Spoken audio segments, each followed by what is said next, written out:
टेक्सिंग में सर्दी बढ़ते ही खुश्क लकड़ी और एलपीजी गैस की कीमतों में इजाफा कर दिया, जिससे गरीबों का गुजारा अब मजीद मुश्किल हो गया है।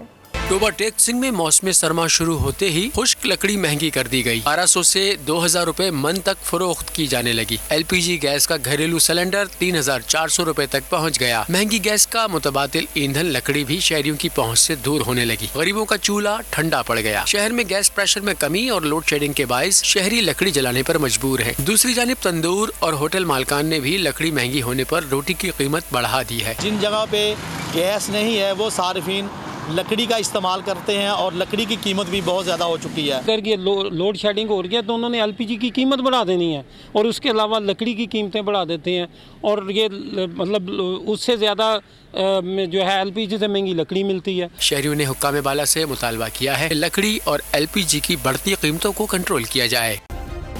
सब्सक्राइब करें और बेल दबाएं ताकि कोई खबर रह न जाए।